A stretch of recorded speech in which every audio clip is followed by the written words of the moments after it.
Funding for Lost 50s is provided by the citizens of Minnesota through the Minnesota Arts and Cultural Heritage Fund. This is no simple car. It's a time machine that takes riders on a sentimental journey.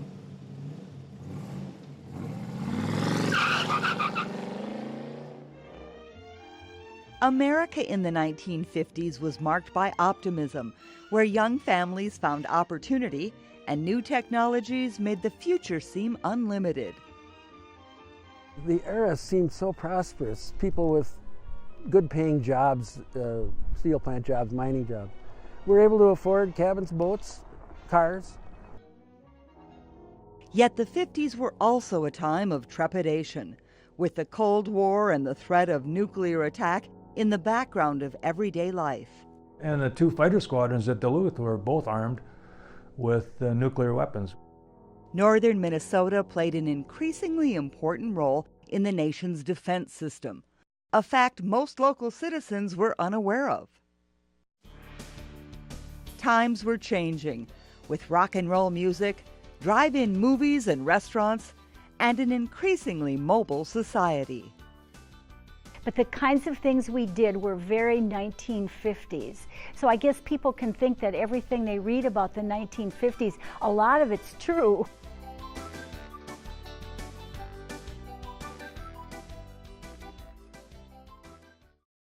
See the USA in your Chevrolet. America's asking you to call. Drive your Chevrolet through the USA. America's the greatest land of all. So make a date today to see the USA and see it in your Chevrolet. The United States was car crazy in the 1950s. Fed by pent-up demand in the post-World War II years, Americans fell in love with the big, powerful Detroit-bred automobile. A new era of freedom and luxury was as close as your local car dealer. There he comes now in his merry Oldsmobile. It's a futuramic Oldsmobile with the newest push-button features. Automatic windows, automatic top. Car companies were quick to capitalize on the newfound sense of American optimism, encouraging upwardly moving young families to think big. Like so many people these days, we live in the suburbs, and Dave needs the car every day for business. When he was gone, I was practically a prisoner in my own home, but that's all changed now. 3 weeks ago, we bought another Ford, the new low-priced custom-line Victoria. Isn't it stunning? Dave has it all to himself, and I now have the ranch wagon all to myself. It's a whole new way of life. The car companies were putting out, started putting out cars with great big fins on them and things. Cars were so important. I think at all strata of society, people with money would get their Cadillacs and Buicks, but everybody seemed to want a nice car. The growing American car culture made a major impact on the young men of the 50s. There was a man that lived across the street from my parents' house who had a 38 Plymouth that was just beautiful.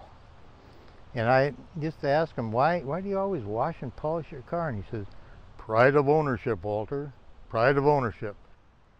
That's Walt Petrowski's 57 Chevrolet Bel Air, a car he fell in love with while growing up in the 50s. On a beautiful late summer drive through West Duluth's Lincoln Park, he reminisced about the car that has been such a big part of his life.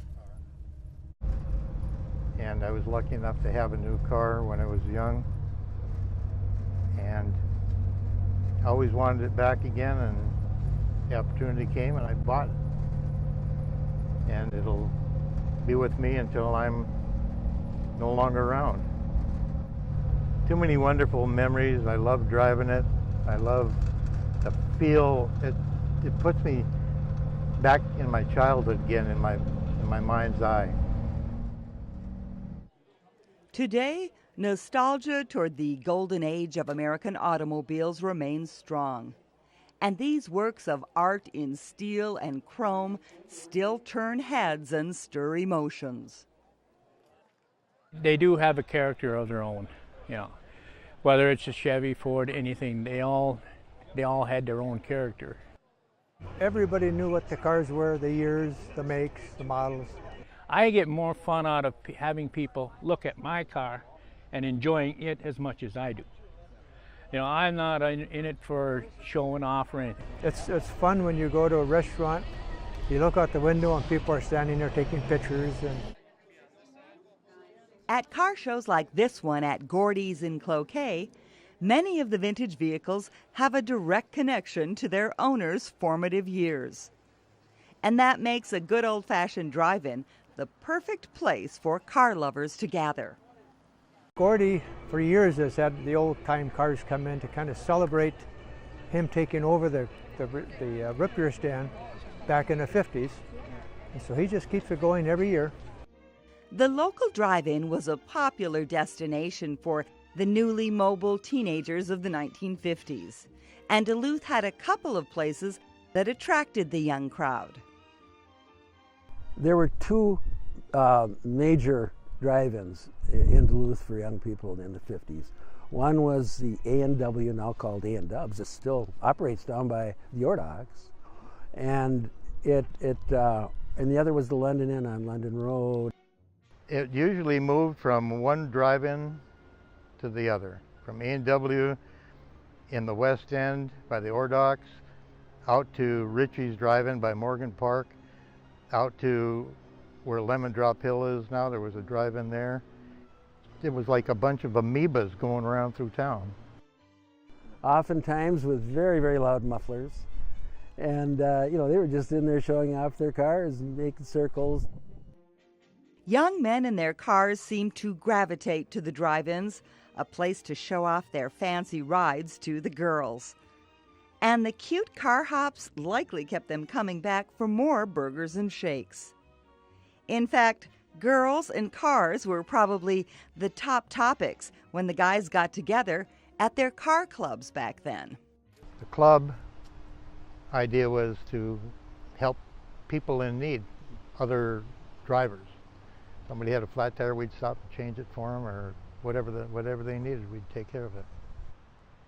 It depended on your locale which club you would join, and we happened to be in West Duluth, West End, so we were called the Regents, and I suppose we had 30 or 40 members.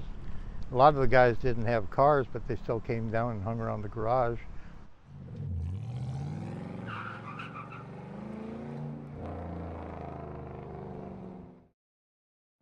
With more and more cars out on the road, Americans were taking hold of a new lifestyle of drive-up convenience, including the latest craze, drive-in movies. Good evening, folks, and a hearty welcome to our drive-in theater. We have a wonderful evening's entertainment lined up for you, one that will provide several hours of pleasurable relaxation and diversion for you and your family. Did you fail to dress up for tonight's show? No tie, an old shirt and slacks, a house dress? Well, don't give it a thought. We're glad you came as you are. In and around Duluth, the place to come as you are was the Skyline Drive-In on Miller Trunk Highway. Starting in 1948, you could pull in for a night of full-service movie entertainment. I think it was on concrete, so, you know, they'd drive on either side. It's just like a ticket booth when you are on the highway. Then the girls are standing outside, and then they get the money and go back to the cashier to get the ticket and then give it to them in the car. And you didn't have to get out of the car. At the time, drive-in theaters like Skyline had attendants to direct you and help attach the speaker that provided personal in-car audio. No traffic problems, no parking problems. The boys will help you park. This is me. I was a ticket girl for a couple of years, and then I was a cashier for a couple of years. One of the first employees at the ultra-modern attraction, Delane Carlson of Hermantown, was proud to have a job where you dressed like a big city usherette. It was elaborate. I thought that was pretty classy. We had offices underneath the screen so that we would go in and change into our uniform. Had a hat besides the cape, and the shirt was made out of satin shirt with a cape and pants. They were blue. Yeah, pretty snazzy. It was my first job, don't forget. 1948, I was in the 11th grade. She worked summers through high school and beyond, and the theater was never far away. In fact, it sat adjacent to Delane's home on the family's former farmstead. My dad was a farmer, and he had a lot of open land there, right on the highway. It would be good access coming in from the Miller Trunk. Ted Mann was the guy that bought the land. Mann was a movie theater mogul who started in Minnesota, building a handful of giant tilted outdoor screens across the state. Later, he went on to fame as the one-time owner of the Chinese Theater on Hollywood Boulevard. But back in his early business days, he was very hands-on. Mr. Mann would come to the house and make his payments. At the drive-in movie, you could bring the kids in their pajamas. Bottle warmers were provided for babies. Most theaters had a playground up front for fun time before the show began. You were always enticed to check out concession stand fare, but could still watch the screen for a countdown to showtime. While the drive-in movie was a great draw for families, it also attracted a lot of teenagers. They packed them in. They'd put them in the trunk of the car or cover them up laying on the floor in the back seat. Or a lot of kids snuck in. Yeah, we knew it. And the managers of drive-in theaters took notice of all the teen couples out on a date.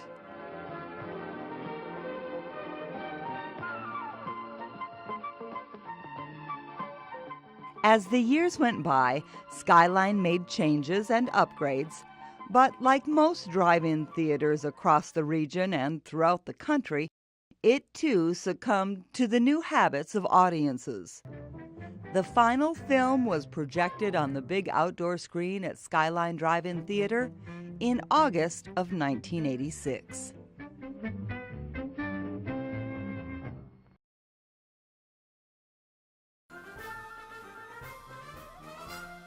In 1956, the city of Duluth went all out to celebrate its centennial. Residents of the Zenith City were encouraged to dress as the pioneers would have a century earlier.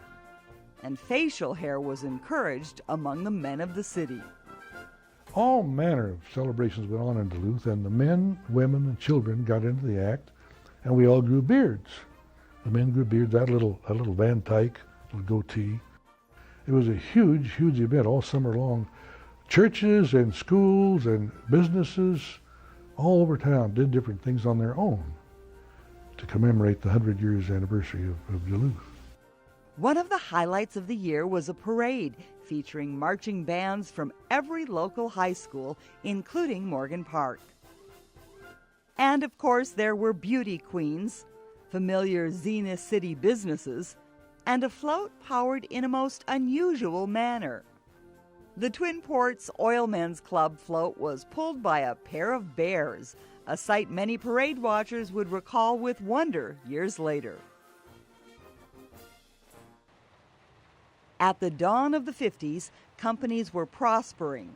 For decades, the red ores found on the Vermilion, Cuyuna, and Mesabi ranges played an instrumental role in growing the United States.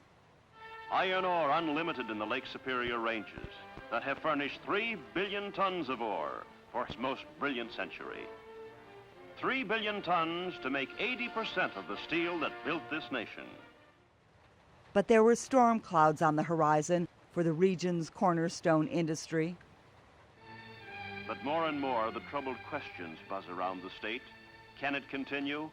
Is there any future in iron ore? As the high-grade ore was beginning to play out, hard times came to the region. Then came days of unemployment. Faltering markets hurt the ranges. Men of iron lost their income. Supporting business shared the fate. While the purest ore bodies were nearly gone, University of Minnesota researchers were working on a way to economically mine a lower grade ore called taconite. Millions of tons of the hard rock lay just below the surface. The iron mineral remains scattered through a rock, hard enough to cut glass. A rock that has lain undisturbed for 1 billion years, but we're disturbing it now. The shattered rock was scooped up and hauled to a processing plant. Through a series of crushing and concentrating machines, a higher grade ore was extracted from the taconite, and a new era of mining began on the Iron Range. The fight to make our low-grade ores usable is the largest mining project of all time. It speaks of a great faith in Minnesota iron ore mining and promises a great future. With a proven method of extracting the valuable ore, massive new plants were soon under construction. The reserve mining operation on the eastern Mesabi was a $180 million investment at the beginning of the decade. A mine and crushing plant was built in Babbitt, along with a new town site to house the workers. The taconite was then shipped by rail, some 40 miles, to the new town site of Silver Bay, where a fine crushing and pelletizing plant was built on the north shore of Lake Superior. New loading facilities and a harbor for the giant ships that carry the ore completed the enormous investment. While much of that ore went to steel plants out east, the 1950s were a boom time for U.S. Steel's American Steel and Wire plant. You might even say that the 1950s were the golden age of the U.S. Steel operations in Duluth, because there were some almost 4,000 workers employed, which meant that it was by far the largest employer in Duluth. And furthermore, the workers were very well paid. The plant in western Duluth took the raw ore and made it into wire and nails. At full production, the facility turned out 150 million nails and 21,000 miles of steel wire every week. Employees were proud of the work they did and of the community of Morgan Park, where many of them lived. In 1956, on the 125th anniversary of steel wire manufacturing in America, U.S. Steel officials held an open house so the public could see how it manufactured its steel products. They went through a great effort to clean up the steel plant, paint it in many areas, put in lights so that people could see every nook and cranny in the plant, and then they opened it up, and they were preparing for a smaller number, and tens of thousands of people came.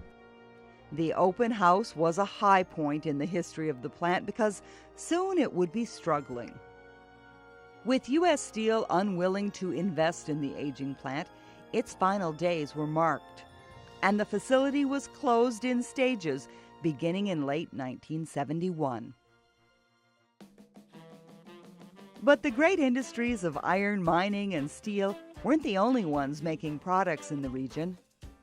The Minnesota Woolen Company had earned quite a reputation for itself in the clothing business.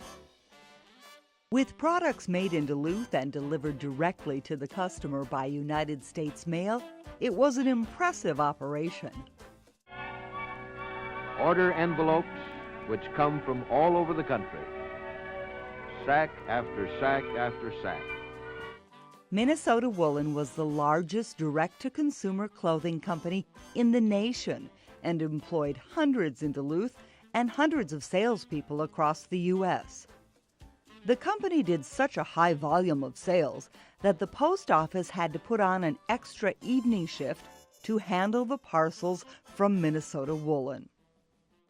This is the main Duluth post office.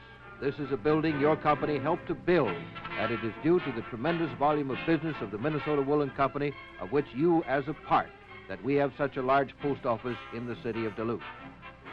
It is Christmas every day at the Duluth post office when Minnesota Woolen ships.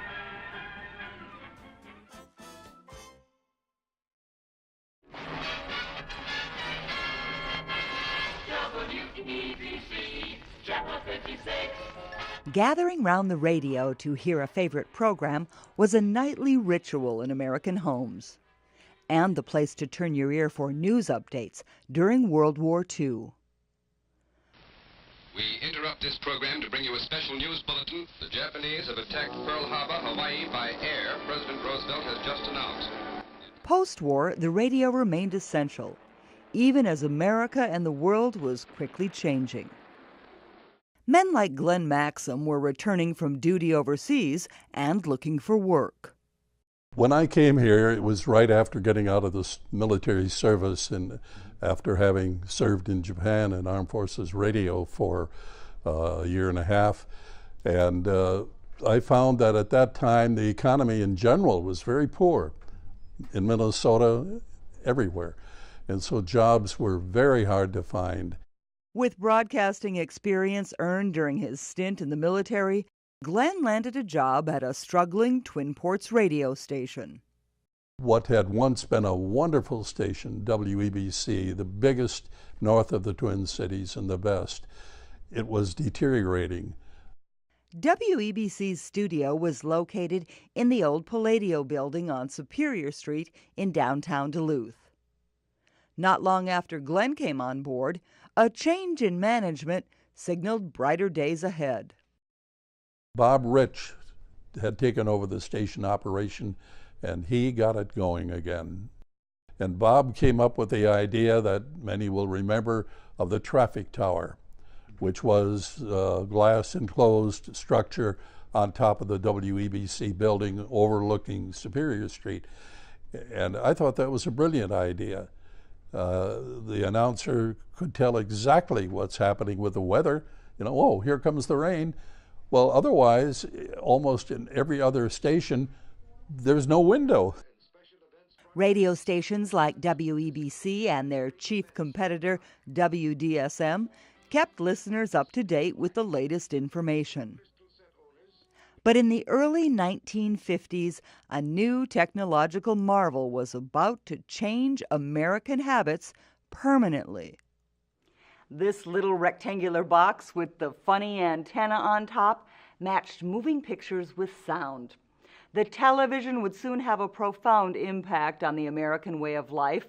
As the hottest new electronic device, no home could be without. In the Northland, the first TV programs were barely discernible amidst the snowy, grainy reception. The closest TV signals were from the Twin Cities, making reception in northeastern Minnesota sketchy under the best conditions. But that began to change in 1953, when the first Duluth television station went on the air. The first television station went on the air, Channel 38, while I was working at WEBC. The scramble to get on the air was really intense. And there was another station that attempted to get on the air. With much fanfare, WFTV Channel 38 had its inaugural broadcast on the afternoon of June 7, 1953. The station shared studio space with WEBC in the Palladio building downtown. That piece of regional history, which saw so many broadcast firsts, was lost to the wrecking ball in the summer of 2014. During the first year of television broadcasts, WFTV and WEBC Radio forged a partnership which gave Glenn Maxam his first taste of the TV business. In fact, some of my copy went to a man named Ernie Orchard, who was the anchor man for Channel 38. So in a sense, part of me at least was on early television here. Despite the anticipation and excitement over WFTV, the station was doomed to failure. Assigned an ultra-high frequency channel by the Federal Communications Commission, early TVs had to be set up with a special tuner to receive a signal. Soon another TV station came on the scene, and within 1 year, WFTV had gone off the air. The new kid, WDSM-TV, was assigned Channel 6, a more favorable VHF frequency. I'm Bob Ball, the news director for station WDSM-TV in Duluth Superior. The station went on the air on March 1st, 1954, with news anchor Bob Ball working out of a makeshift studio at the TV station's tower site. In an interview recorded in 2005, Ball recalled those early working conditions. Then I would put my script together and drive up on top of the hill, and they had craned out a corner of the garage where the station wagon was and put a desk in there and a fake bookcase behind me and a few bright lights, and that was my place for the broadcast from. And I did that for 2 years.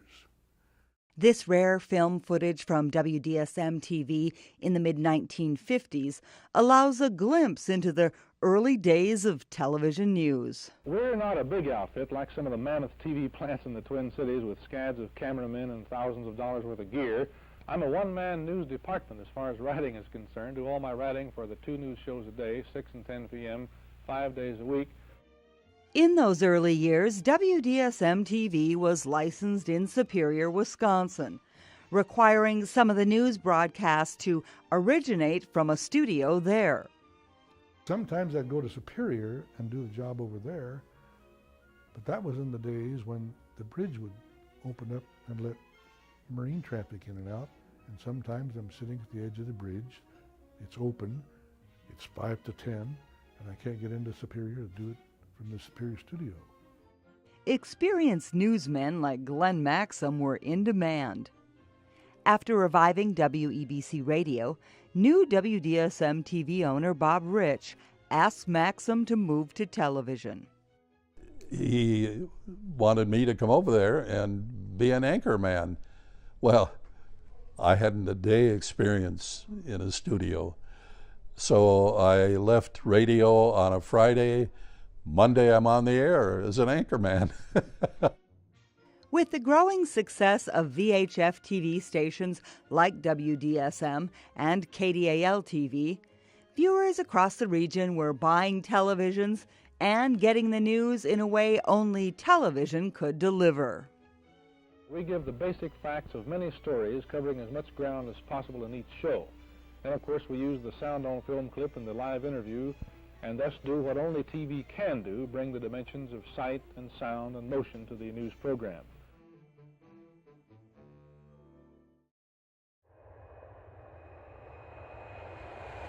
The U.S. Air Force and the Air National Guard have made countless auspicious flights from Duluth. But they come from humble beginnings, with just a few dozen airmen and officers called together to serve. Nearly all of the 50 men were veterans of World War II. They would become the first unit of the Air National Guard at Duluth, Minnesota. And within a few short years, their group was commanded to protect the nation from nuclear attack. Initially, the base was no more than an inadequate runway and a couple of old WPA shacks left over from the Depression-era Workers' Progress Administration. But by 1951, construction of a modernized base was well underway, and none too soon. In 1951, the Air Guard was activated at Duluth for 1 year to stand air defense alert against the growing Soviet threat from long-range bombers. As a former longtime pilot and commander of both the Duluth and the Minnesota Air National Guard, Klazowski knows well the history of its mission. In the country's mind was the sneak attack on Pearl Harbor, the fact that we weren't able to stop it, didn't know it was coming, and the damage that occurred there and the lives that were lost. The nuclear weapon on Japan had appeared in Life magazine, the destructive capability of that. And also the Soviet Union exploded a nuclear weapon in 1949 and had a long-range bomber. Air defense would take top priority. In the early to mid-50s, that meant literally watching the skies. Civilian volunteers stood atop observation posts with binoculars, trained and ready to report any looming threat. We didn't have any way to shoot down the bombers, and we didn't have any way to detect them other than during daylight hours when there were no clouds. From the northern parts of the Soviet Union across the Bering Straits, they could fly that airplane down to our industrial centers and our population centers, Chicago, Detroit, Cleveland, back in those days before they were the Rust Belt. Duluth's location was exactly underneath that route, and so Duluth quickly developed into a major strategic air defense location. Towns in Minnesota and Wisconsin, because of the strategic route, we built a radar station at Finland, Minnesota, critical, in 1951. 1958, Baudette.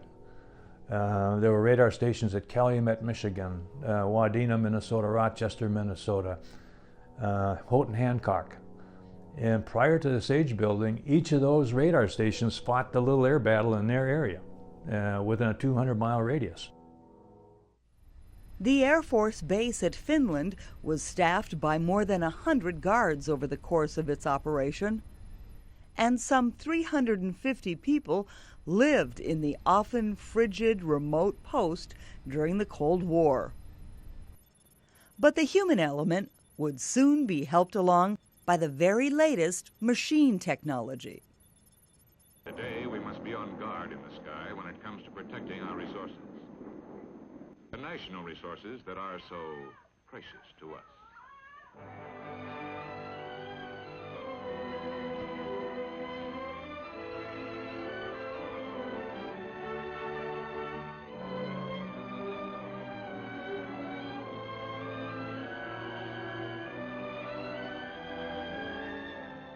The computer started to be invented, so to speak, or improved, and IBM came in with a proposal for an air defense system called Semi-Automatic Ground Environment, or SAGE. One of only 22 facilities like it in the entire country, a SAGE building was proposed for Duluth and under construction by 1956. Electronics for combat means new concepts, new tools, new weapons. You are listening to the heartbeat of the SAGE computer. And this computer is on the job around the clock with 24-hour-a-day reliability. All this is housed in one of the new headquarters of computer defense, one of the direction centers of what the Air Force calls SAGE. They developed two computers that would take all the data coming from outlying radar stations, take all the data from the fighters that were on alert, meld it into one, and put it in a place where individuals can control an air battle from Hudson's Bay all the way down to Kansas City, and from the border of North and South Dakota all the way over to Lake Michigan. And that was Duluth's area of responsibility. So it was a massive air defense system. No expense was spared. I mentioned before, you know, the cost of the SAGE system in the air defense exceeded that of the Manhattan Project, developing the atomic bomb for Hiroshima. The atomic bomb at Hiroshima was 16 kilotons, and the amount of weaponry we had here, total explosive power, was 16 times greater than that. Duluth's SAGE system coordinated not only defensive efforts, but also the signals and orders for retaliation. And the two fighter squadrons at Duluth were both armed with nuclear weapons, with the Genie. It was called the Genie. It was the Air-2A. It was a 1.7 kiloton weapon warhead. All those weapons were stored at Duluth in a secure storage area, guarded by sentry dogs, electronic intrusion alarms, and every 3 or 4 months the Air Force would declare a simulated war. So those nuclear weapons would come out of the storage site, the actual weapons, and they would be brought down the runway to the guard base and to the Air Force base, and all the airplanes would be loaded with that weaponry, and we had 3 hours to do it. In addition to the Genie warhead, an unmanned state-of-the-art nuclear weapon was in development in the early 1950s, and would make its way to the Northland and be controlled through the Sage computer system.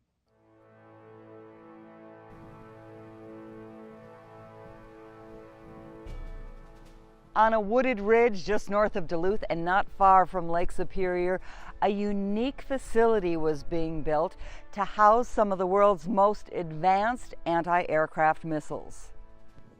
This is the Beaumark Missile Site, once an active Cold War Air Force station.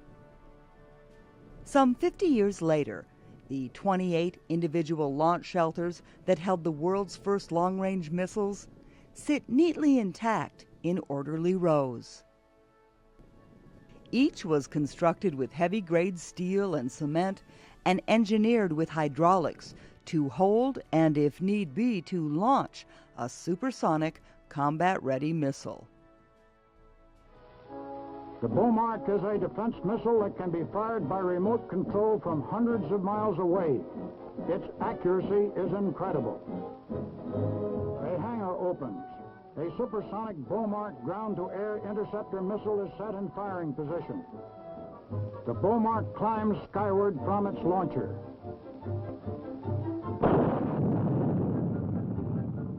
The missile was armed with either 1,000 pounds of conventional warhead or 3 to 7 kiloton nuclear warhead. And all that was up at the North Shore, about 15 miles away.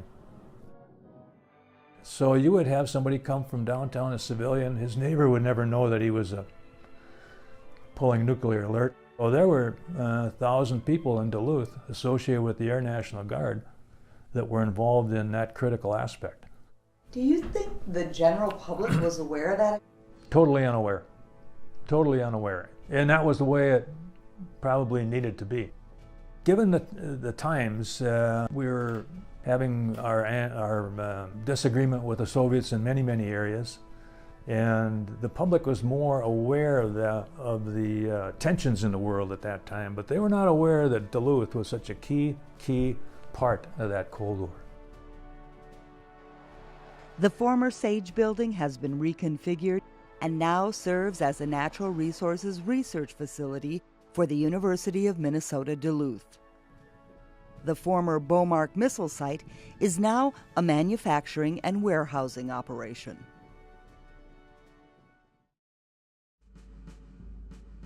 Just outside the Union Depot in downtown Duluth sits an often overlooked bronze casting. This sculpture is a tribute to the last surviving Union soldier of the Civil War, Albert Wolson, who moved to Duluth in 1905 and stayed until his death in 1956. By that time, he was the last of more than 2.6 million boys in blue who served in the Civil War. He would get very excited in recounting his time. He was a drummer boy, and he would talk about the battles. Enlisting at the age of 17 in October of 1864, Wolson served in the 1st Minnesota Heavy Artillery Regiment in the Drum Corps and eventually became a drum major. By the 1950s, Wolson was more than 100 years old and had become a national celebrity, though he didn't seek the attention. He was very often, probably too often, harassed by the media. We all wanted to talk to Albert. We all wanted interviews with him. In an interview several years ago, pioneer Duluth television broadcaster Bob Ball recalled the media interest that grew with each passing year. But every year, when he had a birthday, as he got older and older and older, you know, we knew he can't survive another year. This must be the year. Well, so on his birthday, the networks would send people out from the East Coast to commemorate the birthday. On his 107th birthday, Wolson received thousands of cards, including one from President Eisenhower. As he aged, his legend as the last survivor of the Union Army was augmented by some tall tales told to eager visiting reporters. But he would start to reminisce about Lincoln. And if the reporters didn't know this, they would egg him into this. Tell us about Abe Lincoln, Mr. Wilson. What's your memories of Abe? Oh, yes, Abe Lincoln, yes. Honest Abe. Oh, I remember him well. He'd say, I was in the room there, and I knew him. He come in. I knew him instantly. He had this beard and this long stovepipe hat on. It was all made up in his own head. But they dutifully took it all down and showed it on the air. Wilson remained remarkably active until late in life, no doubt a factor in his outliving his Civil War brothers.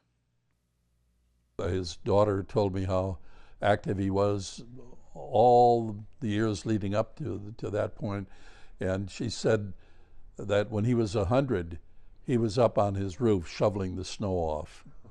There are a lot of people I know wouldn't do it at 50. But the inevitable end came for the last of the boys in blue. On August 3rd, 1956, Albert Wilson passed away in his sleep at St. Luke's Hospital. Just hours after his death, President Eisenhower issued a statement. By the death of Albert Wilson, the American people have lost the last personal link with the Union Army. His passing brings sorrow to the hearts of all of us who cherish the memory of the brave men on both sides of the war between the states. He was 109, I think it was, when he died. The oldest living survivor of the Union Civil War. Wilson's funeral was held at the Duluth Armory, an event unprecedented in the city's history. 109 Army National Guardsmen, one for each year of his life, led the funeral procession as Wilson's body arrived at the armory. I was up in the upper level where it was loaded, absolutely loaded with news people, with television, with radio, all the media. I think the New York Times was there, the Washington Post, Secretary of State, I don't remember, but top government officials, top military brass, and an amazing array of these high-level officers. And even today, when I think about it and talk about it, it brings a lump to my throat, because the most stirring part of that service was when there was a white-robed choir. I think there were 20 voices in their white robes. They sang the Battle Hymn of the Republic at his request. Boy, was that touching. Everybody had tears. I did. All the hard-bitten news reporters, they all were really moved by it.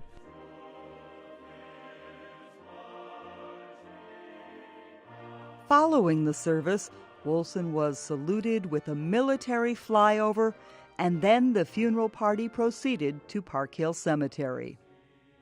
The Duluth had never seen a lineup of a funeral procession of that dimension. I think it was at least 5 miles long. And all along the route, there were people at the intersections waving, saluting. Finally, after 109 eventful years on Earth, the last surviving soldier of the Grand Army of the Republic was laid to rest. I think I shook hands with history. And I really feel that, because think of it, this man who had lived through the Civil War and was still here.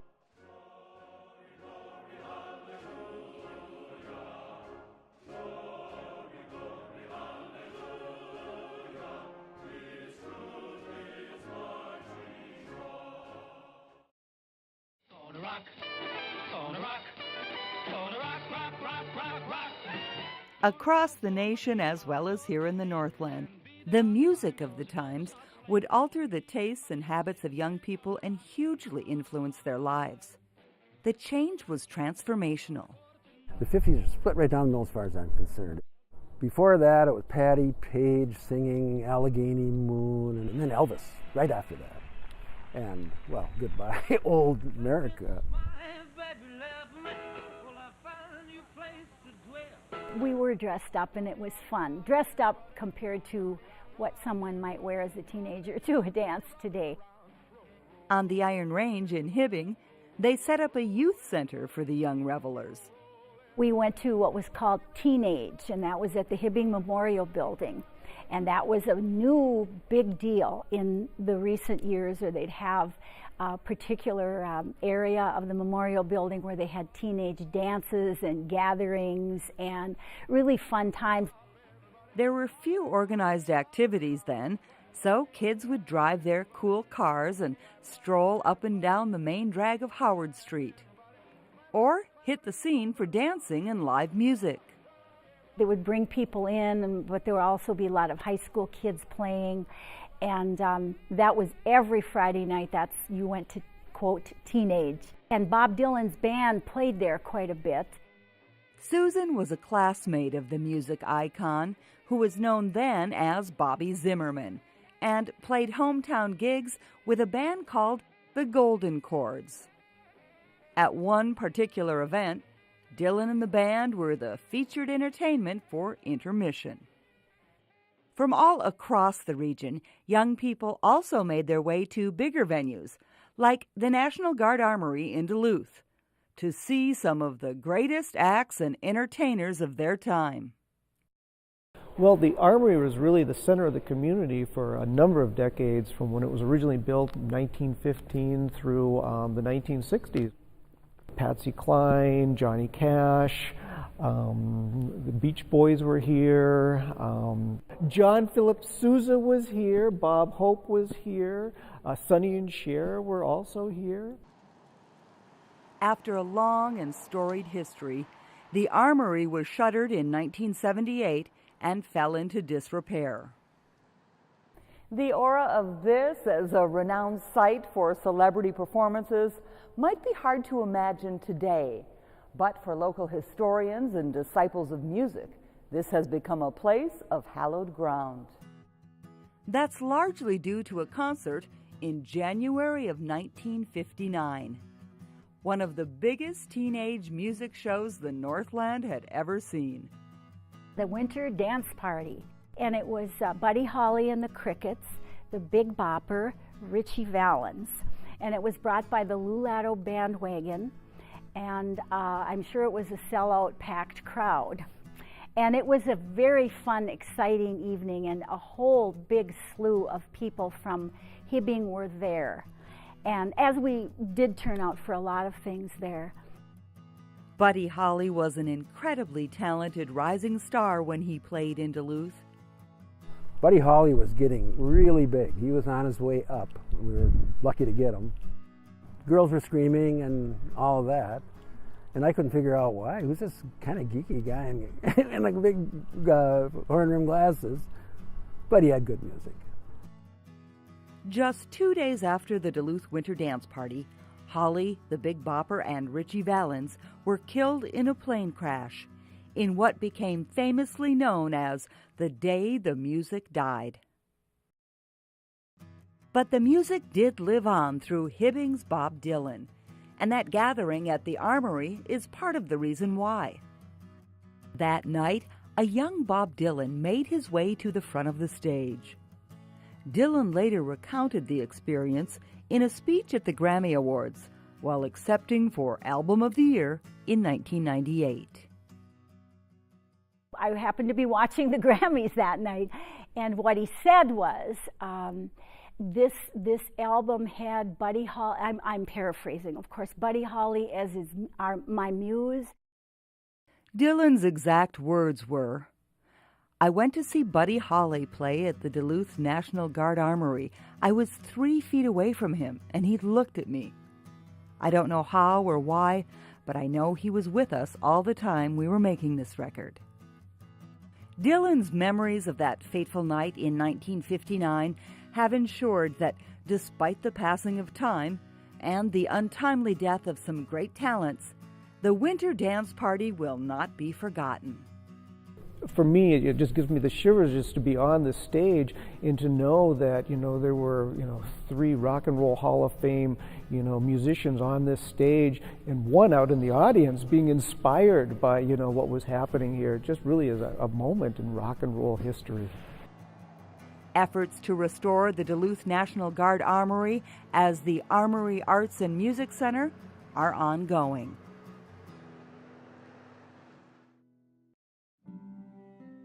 For generations, natives and immigrants have taken their sustenance from the shining Big Sea water and made their living off its harvest.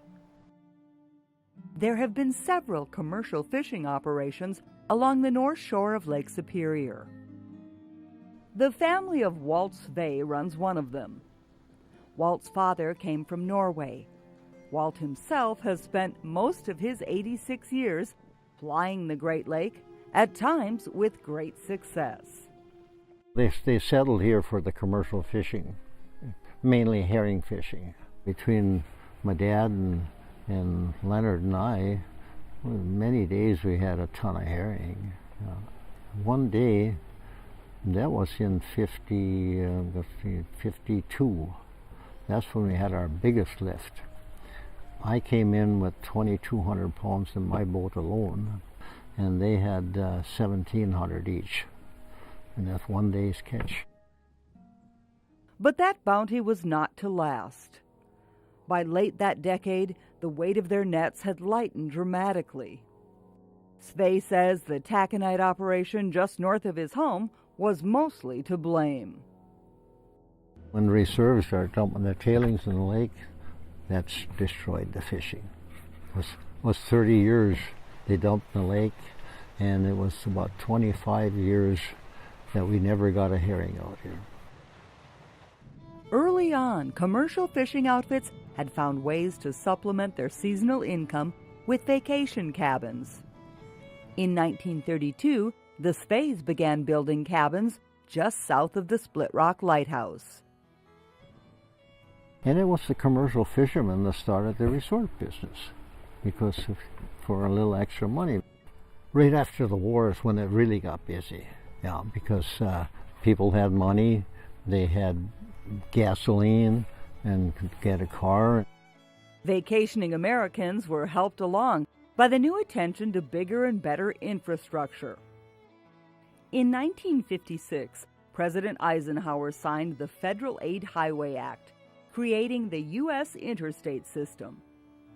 It was hailed as one of the greatest public works projects ever. The interstate would reshape the landscape of the nation and infuse the culture with a roving spirit, as newly mobile Americans made their way further and further from home.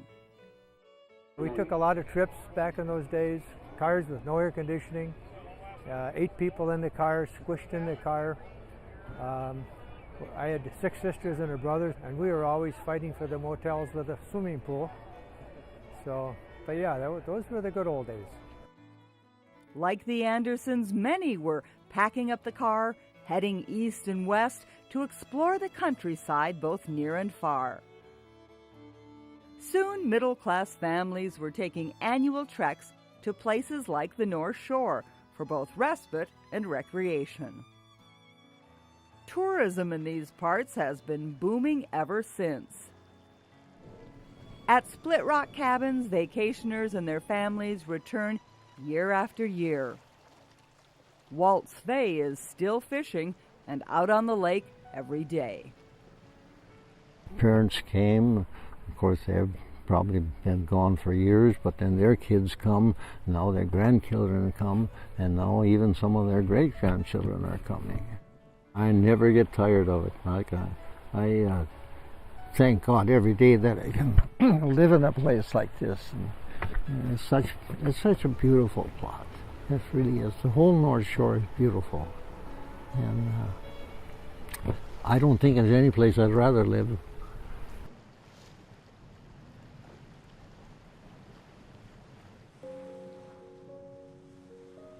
It was always the Great Lake that drew the voyagers, traders, and settlers.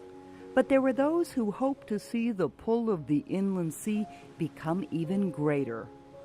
They wanted world commerce to reach the shores of the Great Lakes and ultimately make its way to the most inner port of Duluth Superior. For decades, efforts were underway to link our inland port to the Atlantic Ocean, 2,342 miles away. It would prove to be not only a major engineering, technological, and financial feat, but a political challenge as well. I supported and spoke for it in 1954 in the Senate, and there was a good many people in the New England states and the eastern coast who felt that the development of the Seaway would mean that we would be bypassed. I don't think in the long run that that's going to happen. When Duluth newsman Glenn Maxim interviewed then-Senator John Kennedy, he acknowledged that business interests near the nation's capital had been opposed to stretching the waterway this far west. But forces at work in Canada and intense lobbying by Great Lakes officials saw Congress and the President finally approve legislation to make it happen. A major observance was planned for the official arrival of the first vessel to make its way from the open sea. Well, of course, they'd been hoping for it for decades, and it finally opened in 1959, and the first ocean-going ships came through in that spring, and they had a big, big celebration here. I remember the day the first ship came in the huge spray of water over the entrance, the canal, and all of the people standing on the ships, of course, got soaked, but it was quite a day. The Raymond de Larranaga, it was a British ship from Barry's Marks. It's a vivid memory for a young Jerry Lawson who envisioned his future livelihood out on the water. I used to ride my bike down to Canal Park, and it wasn't called Canal Park then, but down to the aerial bridge and watch the ships come in and out. When the Ramon de Larranaga came in, he was among a crowd of nearly 4,000 people who cheered its arrival. The festivities would go on well into the summer. President Eisenhower wrote to congratulate Duluth citizens, saying Duluth is known for fortifying the American economy and strengthening its defense. And Eisenhower would meet that summer with the Queen of England for official binational opening ceremonies. Elizabeth II was touring Canada on the Royal Yacht Britannia as it made its way through the inland locks and channels of the Seaway. In the weeks that followed, dozens of salties made their way to the Twin Ports to do business at the new international seaport. Lawson says those were fiercely competitive times due to the huge economic impact. It was almost like the Wild Wild West modernized. When a ship would come in a large group of ship chandlers, at that time there was probably half a dozen different companies that provided groceries and provisions to the ships. And at the bottom of the gangway, it was not unusual for fistfights to break out onto who was going to get up the gangway first and get to the captain first and get the order. There were new and exotic cargoes making their way through the Twin Ports, and mammoth equipment like the port's 2 gantry cranes were installed. Those all put up at the same time as the warehouses, and those were some of the last cranes built by Clyde Iron right here in Duluth. Spin-off businesses on the waterfront were thriving, and the Port of Duluth Superior, the St. Lawrence Seaway, and places beyond were all poised for a very bright future. I think in the long run, the Seaway will prove to be the same kind of a national asset as the Panama Canal was. And though in the short range it might cause some difficulties, in the long range I think it's going to lift the prosperity of the entire country.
Funding for Lost 50s is provided by the citizens of Minnesota through the Minnesota Arts and Cultural Heritage Fund.